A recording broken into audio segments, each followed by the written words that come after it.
Jai Hind friends, today in the digital world everyone become digital. So when you have to pay 10 rupees to someone, you will ask that where is your barcode. So today we are going to discuss UPI and income tax limit and GST limit so that you will not get any notice in future. As you know very well, calendar year 2025 is about to end. So we will discuss many threshold limits so that you will not cross that threshold limit, so that you will not get any notice. And we will also discuss many remedy and solution that what you have to do along with if you are doing unnecessary transactions. So without further delay, let's jump into the video and we are going to discuss UPI and income tax GST notice limit. So friends, you know very well 2025 year is going to end and each and every person is using UPI, but you must know the income tax, the GST limits that you may not get any notice in future. And you know very well UPI is most used payment method as of now. If you have to pay 10 rupees to any shopkeeper, you ask him that where is your barcode. You are using PhonePe, Google Pay, Paytm, Cred and many more apps which are still giving you cashback, etc. So what points are we are going to discuss? First of all, the cash transactions and income tax notice, UPI transactions for income tax notice, UPI limit for GST notice, ITR filing limit, tax payment limit, number of bank account which can be open and maintain, FD notice, credit card notice, and we will give you the suggestion that in future you will not receive any notice, any problem from any department. So first of all, you need to check the reporting limits and reporting year. Reporting entity is need to report by year wise, and which is financial year wise, which start from 1st April. So suppose 1st April 2025 to 31st March 2026, that is called financial year 24-25, financial year 25-26 and assessment year 26-27. But on 31st December 2025 your calendar year is going to end. It is not going to end any financial year, any assessment year. So all the reports, all the record we will discuss, it is the limit cross financial year wise, not the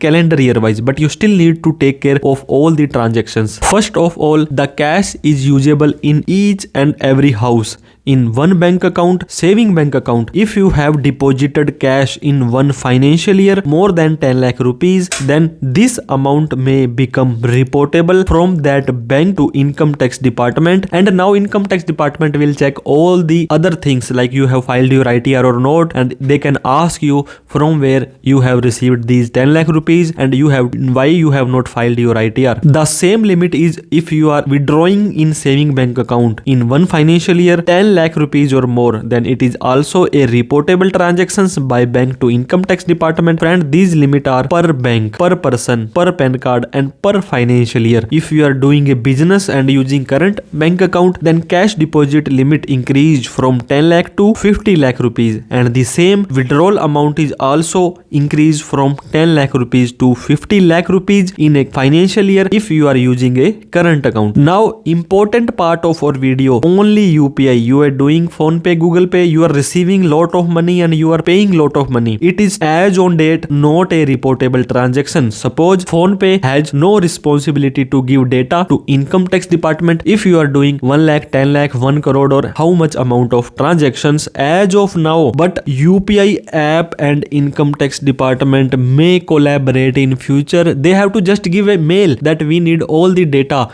that what transactions after crossing this limit, how many customer have did the transactions of credit. PAN 2.0 is coming, AIS, TIS already on the web page. So anything can happen in future, so you need to take care all the things for future ready. Here I am going to show you a UPI notice which a Karnataka department, Tamil Nadu department has issued. You can see very well that issued under the provision of section 17 of Tamil Nadu GST department. Here you can check, you can see the very well where based based on the report received from Pay and PhonePe. So what is this? This report is already sent by the PhonePe only. If PhonePe can send, Google Pay we send, and any other UPI app is also sent, because the department might have asked the data from PhonePe have received UPI payment for outward supply of goods and payment received financial year 21-22, 22-23, 23-24. Suppose friends you are living in 25-26, which is also already going to end, and they are talking about 22, 23, 24. So don't think that you have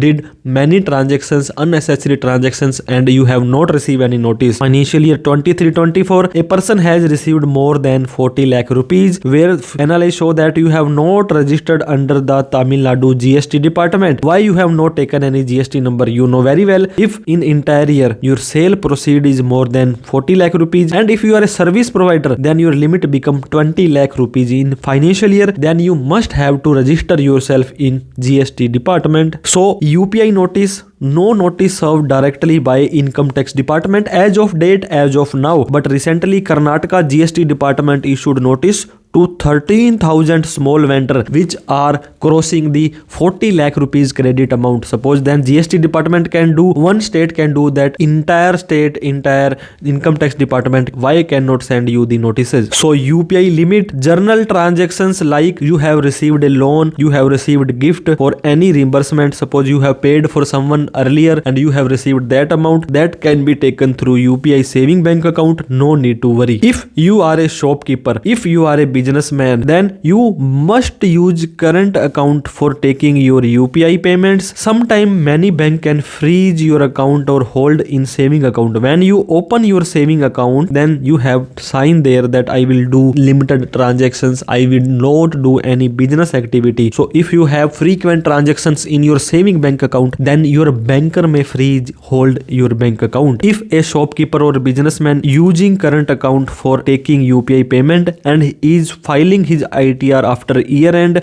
then need not to worry. But again, make sure you are not crossing the threshold limit of GST, which is 40 lakh rupees per annum. Presumptive taxation, if entire credit UPI shown in your ITR as a sale, if you are filing your ITR 4, then 6% at least net profit you need to show. Suppose 40 lakh rupees you have received through UPI in your saving or current account, then after year end you need to file your ITR. At least 6% is 2,40,000 or actual, whichever is higher, you need to show as your income tax return, because up to 12 lakh rupees you need not to pay any tax. Then UPI credit can be justified, and GST limit also need to keep in your mind. As we have already discussed, if you are a shopkeeper, businessman, you are selling something, then 40 lakh rupees in one financial year. If you are a service provider, then 20 lakh rupees, and if you are doing both sales and service, then again 20 lakh rupees limit you do have. After crossing these limit in one financial year, you need to register yourself in GST department. You have to pay GST, you have to file GST returns. So suppose you are doing UPI payments in the form of sales. If you are selling something, if you have given service, if you have given loan, if you have received any gift, if you have sold any property, and you have filed proper ITR, then you need not to worry. ITR filing mandatory if your basic exemption limit, your income from all the 5 had crossed 4 lakh rupees in financial year 25-26, although there is no tax up to 12 lakh rupees. Suppose if you received UPI credit up to 12 lakh rupees, then you need not to pay your ITR, you need not to pay your tax, but ITR filing mandatory if your income cross 4 lakh rupees. If you don't know that the credit received in UPI is what kind of transactions, then you can show as your income. Many people do the commission based work. Suppose they have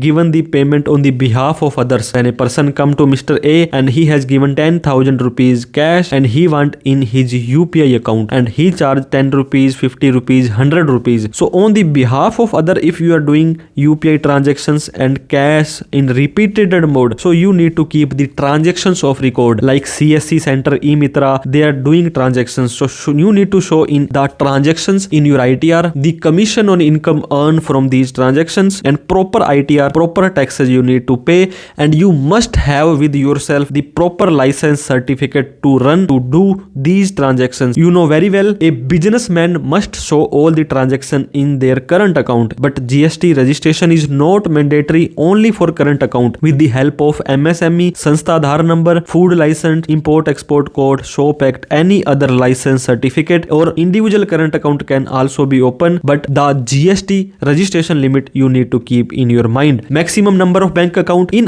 RBI, in income tax, in GST, in FEMA, in ED, no limit defined. You can keep any bank of account numbers, but each bank need to maintain the SMS charges, the minimum balance charges, the ATM charges. So it's depend upon you. You should use 2 bank account, one private or one government or one small finance bank as per your convenience. Multiple bank account, if you do have more than one bank account, so what benefit you will receive? You will not depend on the single bank. Suppose one server is down, then you can use another bank account. Different offer from different banks account. Suppose a hacker has hacked your account, so only one account will get hacked and other bank account will be save instead of FD of investment any other. DICGC, your investment is save 5 lakh rupees per bank. If you have 3 bank and you have 5 lakh rupees each, and if all the 3 bank bankrupt, then entire amount of 5 lakh rupees per bank is saved. Disadvantage, every bank have to charge their many charges like minimum ATM, SMS, cash handling and tracking of all the accounts. Suppose you have 10 saving bank account, so how you will manage them, how you will track them, and you have to show all the transactions in your income tax return. Now we will discuss about FD or fixed deposit. A number one investment tool which is very safe and secure is in a financial year. If you are getting more than 50,000 rupees interest, if a senior citizen, then it limit become 1 lakh rupees, then 10% TDS will get deducted. That means your interest you need to show in your ITR, but you can take this TDS refund if your income is below 10 lakh rupees. Otherwise, form 15G or 15H you can submit to bank for not deducting your TDS in one financial year. If you have invested more than 10 lakh rupees other than cash, 2 lakh rupees in cash mode, then these transactions will get reported by the banker to income tax department. Same limit in one financial year. If you are using credit card for your cashback transactions, then if you have paid more than 10 lakh rupees bill in one financial year or more than 1 lakh rupees in cash, then these transaction is also get reportable. In all the transactions, although it is UPI, cash, FD, credit card, all the transactions threshold limit you have crossed, ITR if you have filed properly, you will not receive any notice. In all the case you have crossed the threshold limit and you have not filed your ITR, then under section 148, 101% you will get a notice.